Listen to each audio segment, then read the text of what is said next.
Doctor साहब बिल्कुल ठीक कह रहे हैं आप। और आपको भी याद होगा जब इस्लामाबाद टॉक्स हुई और उसके बाद जो मरहला था, उस वक्त हमारी आपकी बात हुई इसी प्रोग्राम में, तो हमने कहा था कि ये एटलीस्ट मामला इस तरफ जा चुके हैं कि स्टेप डाउन नहीं होगा, मामला आगे बढ़ेगा, टाइम ज़रूर लगेगा और टाइम लगा। लेकिन आज दुनिया अमन का सांस ले रही है और तीसरी आलमी जंग से बच भी गई। आप किस तरह देखते हैं अभी?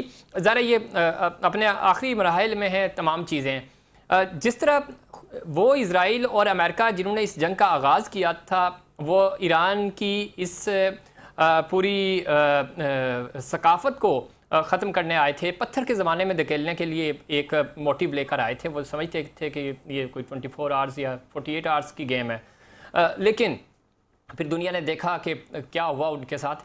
आज वो दो बड़ी ताकतें जो ईरान को तबाह करने आई थी, वो हेड टू हेड हैं, वो एक दूसरे के ख़िलाफ़ बयान दे रहे हैं, जिस तरह अभी थोड़ी देर पहले आप फरमा रहे थे। और ये चीज़ हमें नज़र भी आ रही है कि जंग जीतने के बजाय अब रिज़ल्ट उसका क्या है, वो आपस में ही लड़ रहे हैं। आप किस तरह देखते हैं कि आने वाले दिनों में ये तो दरारें मज़ीद बढ़ती जा रही हैं, बयानात दोनों तरफ से आ रहे हैं, उनकी जो सेकंड ईयर लीडरशिप है वो भी बयानात दे रही है।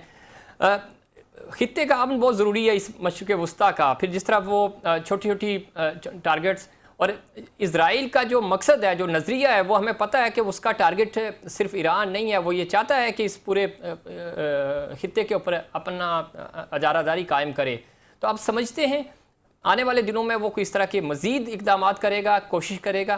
क्योंकि ये रिज़ल्ट तो उसने देख लिया कि किस तरह रिटेलिएट किया ईरान ने और उसका और बैकबाउंस हुआ सब कुछ।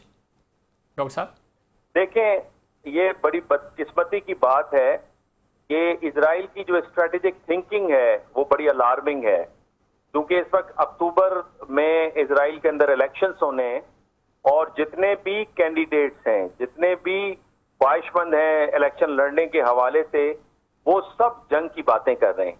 यहाँ तक कि नफ्ताली बेनेट जो एक्स प्राइम मिनिस्टर भी रहे, अपोजिशन लीडर भी हैं, उनका कहना है कि अगर मैं प्राइम मिनिस्टर बना तो ईरान के लिए जहन्नुम के दरवाजे खोल दूंगा, लेबनान में बिल्कुल सदरन लेबनान में सफाया कर दूंगा, नई सेटलमेंट्स को कायम कर दूंगा। तो कोई एक ऐसा लीडर, इवन लेफ्ट के जो हैं, वो भी जंग की बातें कर रहे हैं। तो इजराइल तो इस मोड में रहेगा जिस तरह से नरेंद्र मोदी सिंदूर 1 और सिंदूर 2 की बातें करते हैं और जिस गलतफहमी का शिकार थे, उस ख्वाब गफलत से पाकिस्तान ने उनको मई 2025 में धूल चटा के उन्हें जगाया। इजराइल भी इस वक्त इस जंग के बाद कोई ताकत